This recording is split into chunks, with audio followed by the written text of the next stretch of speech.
Avant que n'existent les royaumes et les empires, avant que les hommes ne bâtissent des villes et des tours, l'humanité marchait encore sur une terre jeune.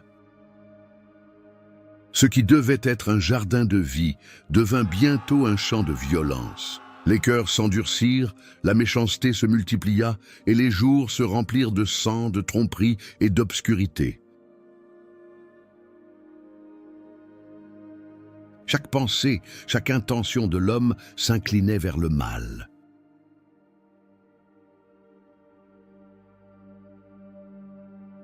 Le ciel tout entier semblait se déchirer sous le poids du péché. Et alors, la voix de Dieu décida de mettre une limite.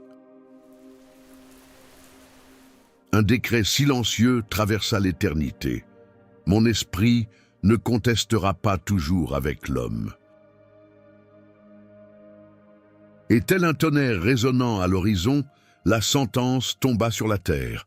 Un déluge viendrait effacer la corruption des vivants. Les eaux couvriraient montagnes et vallées, cités et palais, emportant avec elles les rêves de ceux qui refusèrent d'écouter. Mais au milieu d'un monde qui s'enfonçait dans les ténèbres, un nom brillait comme une torche, Noé. Un homme juste, un homme intègre parmi sa génération. Quelqu'un qui marchait avec Dieu lorsque tous les autres lui avaient tourné le dos.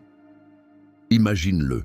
Tandis que les peuples célébraient des banquets et forgeaient des armes, tandis que les hommes s'abandonnaient à des passions violentes et se moquaient du ciel, un homme solitaire travaillait sous le soleil et la pluie, coup après coup, jour après jour, érigeant une embarcation impossible. Une arche gigantesque, construite non pas au bord de la mer, mais sur la terre ferme. Chaque planche, chaque clou était une prédication silencieuse criant « Le jugement vient ». Comment ne pas rire d'une telle folie? Comment ne pas le montrer du doigt avec mépris? Et pourtant, cet homme savait que désobéir signifiait mourir. L'arche n'était pas un simple bateau. C'était le dernier refuge de l'humanité. La tension monte. Des animaux de toutes espèces commencent à s'approcher, obéissant à un appel invisible. Les cieux s'assombrissent d'un présage que les hommes refusent de voir. Le jour annoncé approche, et tandis que la foule continue de danser et de se moquer, la porte de l'arche est sur le point de se fermer. Que ressentirais-tu si tu savais que tu vis les derniers jours de l'histoire? Que ferais-tu si ton cœur entendait pour la dernière fois l'avertissement de Dieu? Le rugissement des eaux est sur le point de briser le silence, et seuls quelques-uns sont à l'intérieur, en sécurité. Ce n'est pas seulement une histoire ancienne. C'est un miroir qui reflète le présent et l'avenir. Le message de l'arche reste le même. Dieu offre le salut, mais le temps est court. La question est, entreras-tu avant qu'il ne soit trop tard? Ce contenu est gratuit, mais l'impact qu'il peut avoir est immense. Si cette histoire a touché ton cœur, rends-lui ce geste simple. Abonne-toi à la chaîne et active les notifications. Partage cette vidéo avec quelqu'un qui a besoin de ce message et laisse un commentaire sur ce qui t'a le plus touché. Ainsi, tu nous aides à porter cette parole à davantage de personnes. Le monde d'avant le déluge n'était pas une légende. C'était une réalité perdue dans les brumes du temps. Les hommes vivaient longtemps, leur force semblait inépuisable et la terre donnait en abondance. Mais cette prospérité, au lieu de les rapprocher de Dieu, les conduisit à la rébellion. Les fils des hommes bâtirent des cités puissantes, élevèrent leur nom au-dessus des collines et oublièrent celui qui les avait formés. Leurs mains façonnaient des idoles, leur voix invoquait des esprits impurs, et la corruption s'étendait comme une infection silencieuse. Les cieux observaient en silence, le murmure des justes s'éteignait, remplacé par le cri des orgueilleux. Et sur cette terre dévoyée, quelque chose d'inimaginable se produisit. Les filles de Dieu prirent pour femmes les filles des hommes. De cette union interdite naquirent des géants, des hommes de renom, puissants et terribles. Ils remplirent la terre de violence et de domination. La terre gémit sous le poids du péché. Le sang des innocents criait jusqu'au ciel. Dieu regarda la création qu'il avait faite, et son cœur fut affligé. La fin de toute chair est venue devant moi, car la terre est pleine de violence à cause d'eux. » Ces paroles résonnèrent dans l'éternité comme le premier tonnerre d'une tempête divine. Mais même dans sa colère, Dieu préparait un chemin de miséricorde. Un seul homme, au milieu du chaos, trouva grâce aux yeux du Seigneur. Noé, fils de Lamech, descendant d'Enoch. Noé était un homme différent. Tandis que le monde riait, il priait. Tandis que les autres cherchaient la gloire, il cherchait la présence de Dieu. Ses mains n'étaient pas souillées par la violence, et sa maison portait encore la lumière de la foi. Un soir, dans le silence du crépuscule, la voix du Très-Haut descendit jusqu'à lui. Le tonnerre n'était pas dans le ciel, mais dans son âme. « Noé, la fin de toute chair est venue devant moi. Fais-toi une arche de bois de gopher. Enduis-la de pois, fais-y des étages et des chambres. Car voici, je vais faire venir le déluge sur la terre. » Le souffle de Dieu traversa le vent. Noé tomba à genoux. Il n'avait jamais construit de bateau, encore moins une arche capable de porter le monde entier. Et pourtant, il ne douta pas. Il ne demanda pas pourquoi, il demanda quand. Dès le lendemain, le bruit des outils commença à retentir dans la vallée. L'homme qui craignait Dieu devenait le bâtisseur du salut. Les enfants jouaient à proximité, riant de sa folie. Les hommes le pointaient du doigt. « Regardez-le, il prépare un bateau, et où est la mer ?» Les moqueries s'élevaient comme des flèches, mais Noé restait immobile, le regard tourné vers le ciel. Il savait que chaque coup de marteau résonnait comme un avertissement au monde. Le jugement approche, préparez-vous. L'aube se levait sur une terre qui ne comprenait pas encore son destin. Devant les montagnes de la vallée d'Éden, Noé se tenait debout, observant le bois fraîchement coupé. Chaque tronc, chaque planche, représentait un acte de foi. Son épouse, ses fils, Sem, Cham et Japheth, travaillaient à ses côtés. Leurs mains saignaient, mais leur cœur brûlait d'obéissance. Ils ne savaient pas encore combien d'années il leur faudrait, mais ils savaient que Dieu avait parlé et cela suffisait. Les jours devinrent des années. Sous le soleil brûlant, la silhouette de l'arche s'élevait lentement. Les curieux affluaient, les sceptiques se moquaient. « Un déluge ?» riait-il. « Jamais la pluie n'a détruit un seul village, et tu crois qu'elle engloutira le monde ?» Mais Noé ne répondait pas. Il avait compris que l'obéissance parle plus fort que les mots. Chaque planche posée était une prière silencieuse, chaque clou frappé, une promesse de fidélité. À mesure que le bois prenait forme, le monde, lui, se déformait. La violence se faisait plus brutale, la luxure plus ouverte, la moquerie plus audacieuse. Les puissants organisaient des festins où ils invoquaient des dieux de pierre, riant du prophète de la pluie. Les enfants de Noé, parfois, baissèrent la tête. Mais Noé leur disait « Ne craignez pas les rires, craignez le silence de Dieu. » Et ce silence se faisait pesant.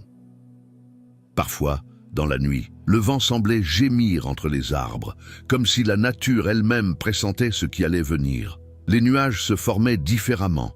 Le tonnerre grondait plus souvent. Les oiseaux changèrent de route, les animaux semblaient inquiets. Et au cœur de tout cela, un homme continuait à frapper le bois, jour après jour, année après année.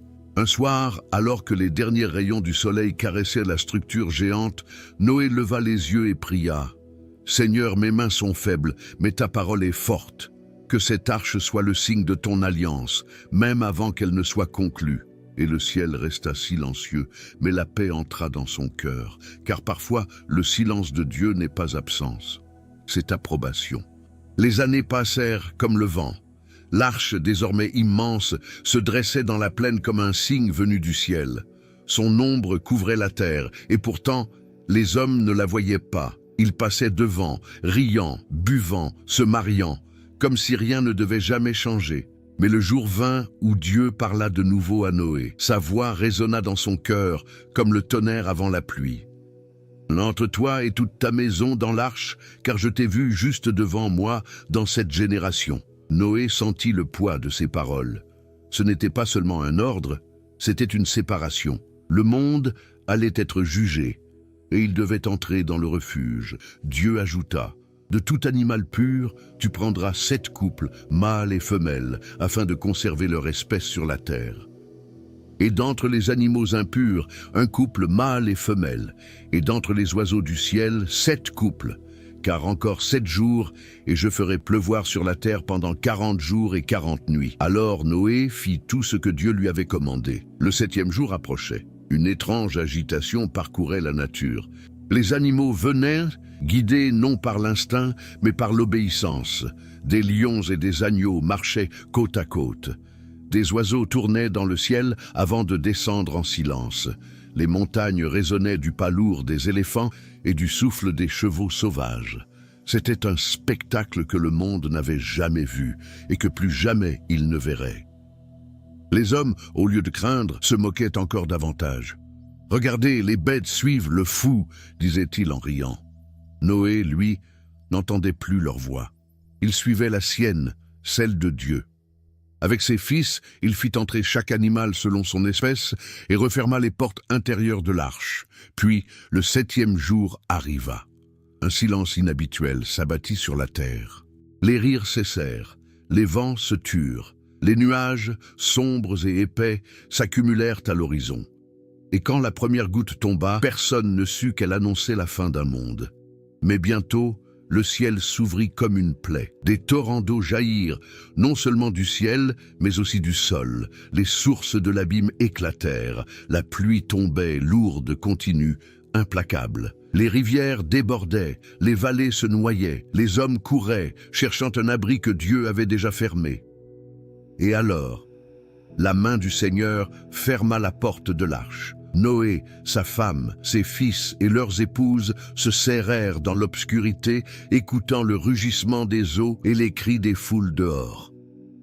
Mais aucun cri ne pouvait franchir la main de Dieu. Ce que tu regardes maintenant n'est pas une histoire lointaine, c'est un appel à ton âme. Si ce message a touché ton cœur, abonne-toi à la chaîne, active les notifications et partage cette vidéo avec quelqu'un qui a besoin d'entendre cet avertissement. Chaque geste simple aide à porter cette vérité à ceux qui en ont le plus besoin.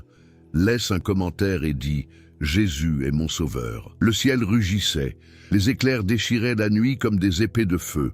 Pendant 40 jours et 40 nuits, les eaux tombèrent sans relâche, les fleuves devinrent des mers, les montagnes disparurent sous la colère du ciel. Tout ce qui respirait sur la terre périt selon ce que Dieu avait dit.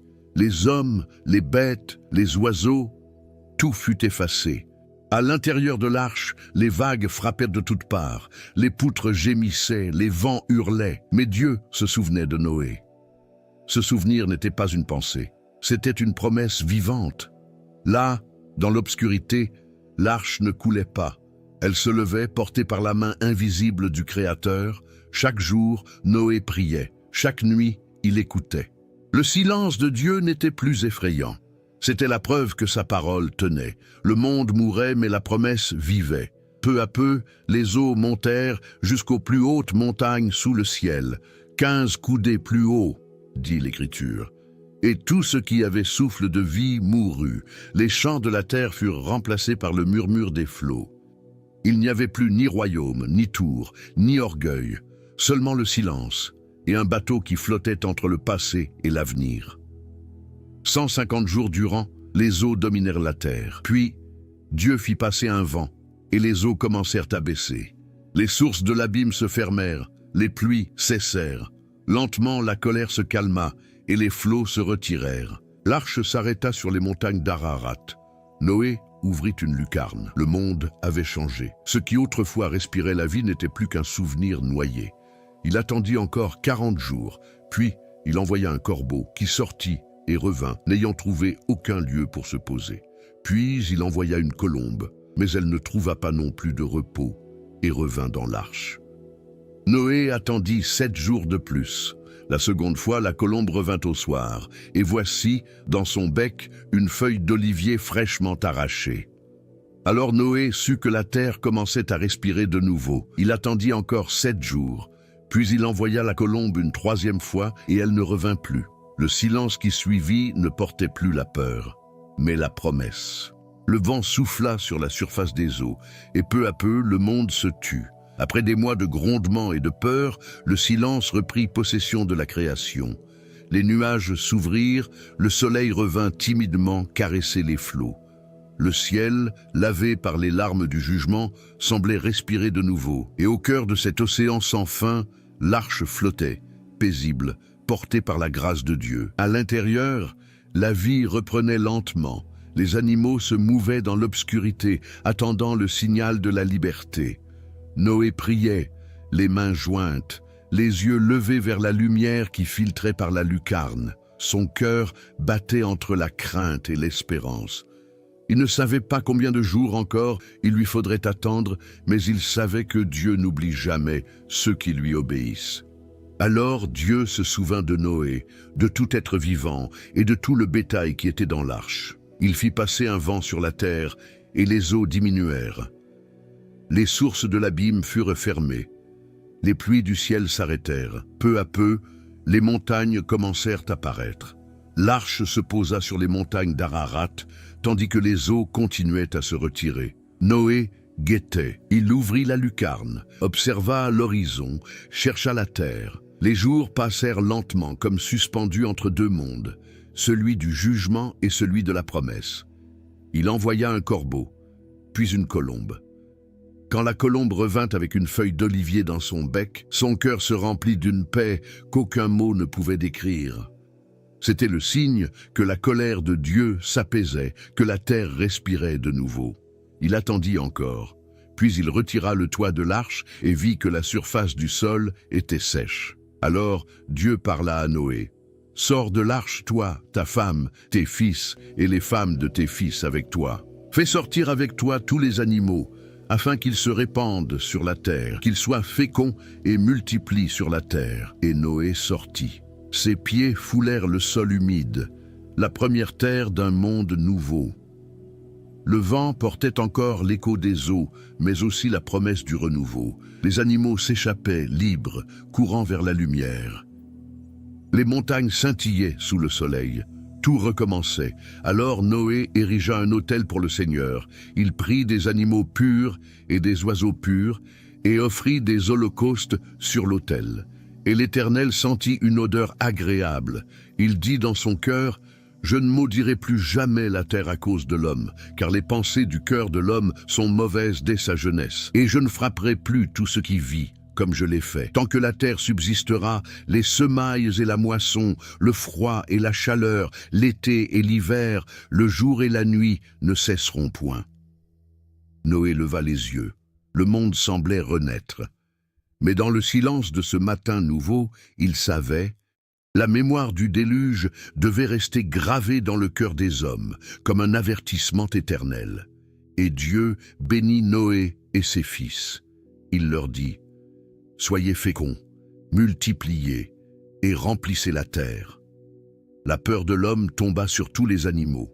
Dieu donna tout entre leurs mains, mais il rappela aussi la sainteté du sang et de la vie. Seulement, vous ne mangerez point la chair avec son âme, avec son sang. Et je redemanderai le sang de vos vies. Celui qui répand le sang de l'homme, par l'homme son sang sera répandu. Car Dieu a fait l'homme à son image. C'était une nouvelle ère, un monde purifié, une alliance renouvelée. Mais cette fois, Dieu grava sa promesse dans le ciel.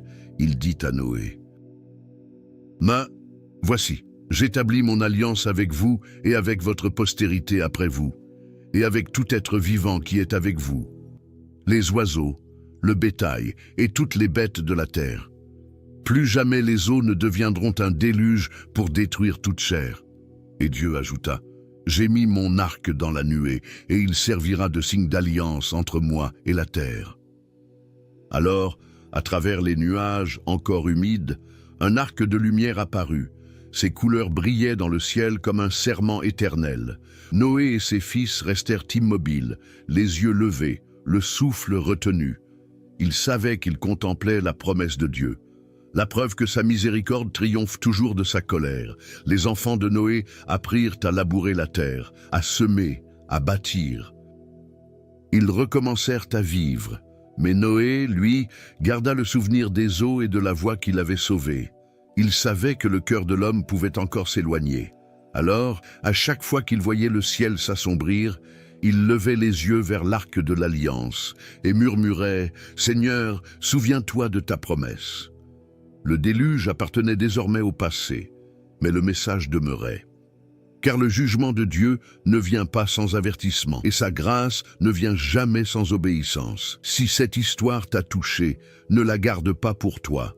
Abonne-toi à la chaîne, active les notifications et partage cette vidéo avec quelqu'un qui a besoin de retrouver l'espérance. Écris dans les commentaires « Jésus remplit ma maison de bénédiction ». Chaque geste compte, chaque partage peut toucher une vie. La pluie n'était plus qu'un souvenir, un murmure lointain sur la terre redevenue fertile.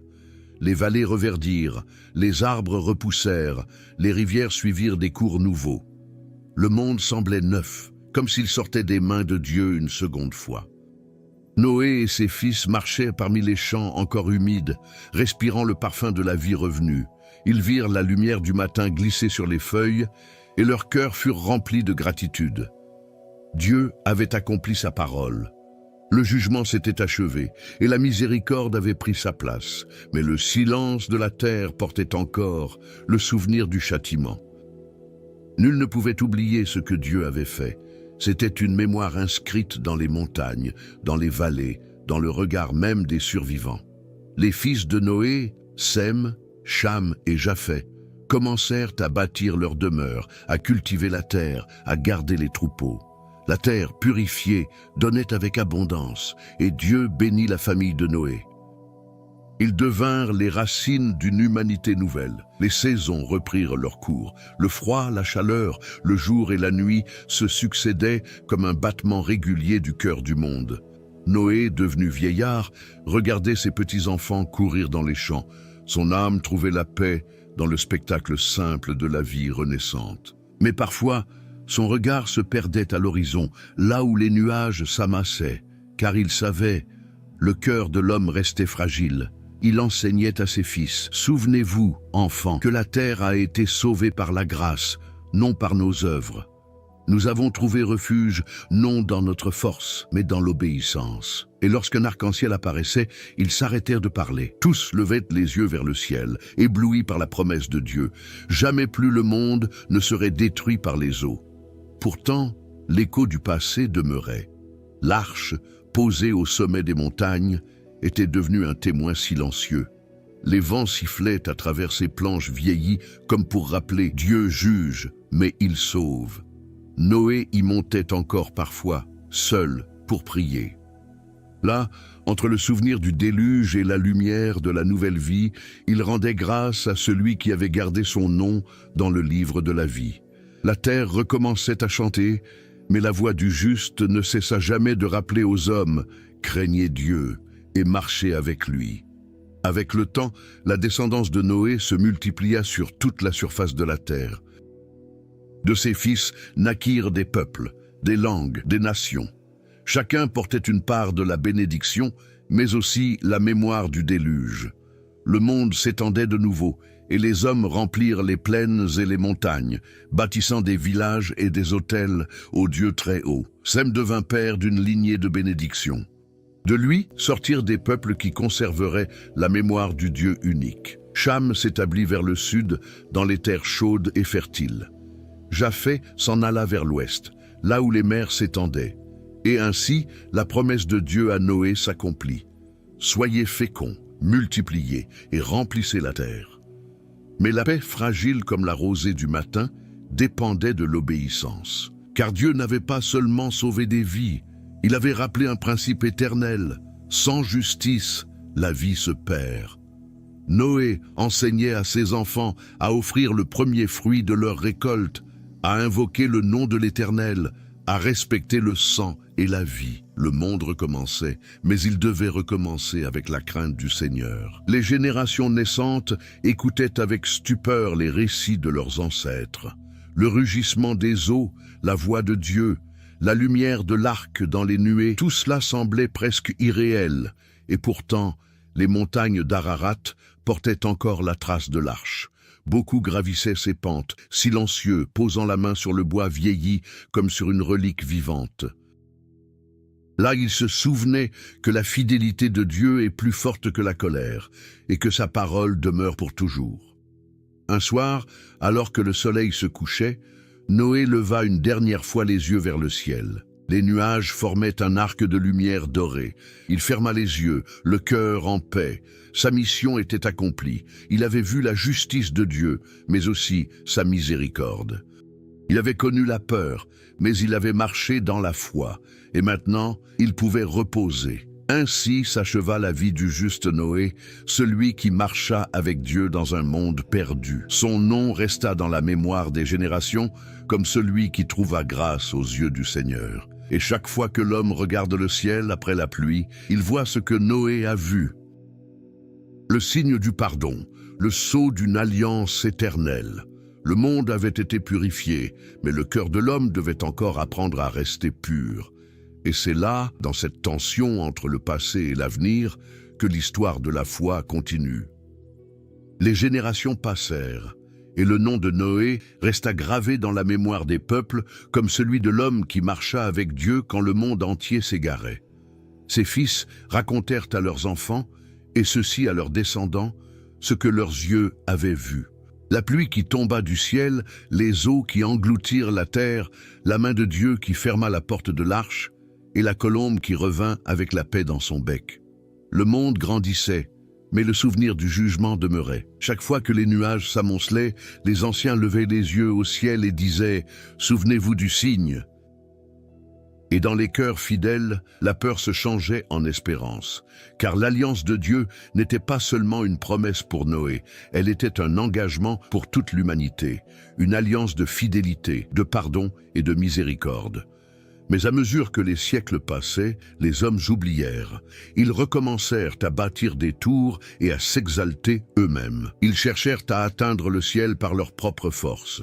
Et bientôt, la tour de Babel s'éleva sur la plaine de Shinéar. Là, les langues se divisèrent et les peuples furent dispersés sur la face de la terre. Le monde redevenait plein de nations et de royaumes, mais le cœur de l'homme restait le même, prompt à l'orgueil, lent à l'obéissance. Et pourtant, au milieu de tout cela, Dieu gardait son plan.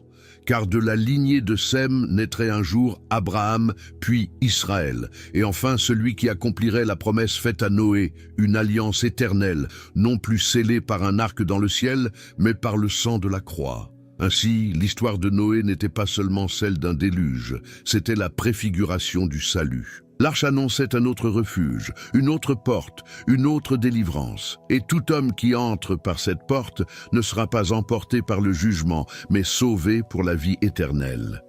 Les eaux du déluge s'étaient retirées depuis longtemps, mais les eaux du cœur humain, elles, continuaient de monter et de descendre. Noé était mort, mais sa foi restait vivante, une lumière dans la nuit des siècles. L'histoire de Noé est ancienne, mais son écho traverse encore le temps. Car Jésus lui-même, des millénaires plus tard, rappela ces paroles.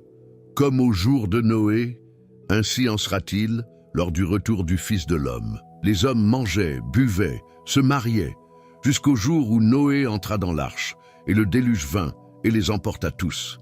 Le message était clair, Dieu ne change pas.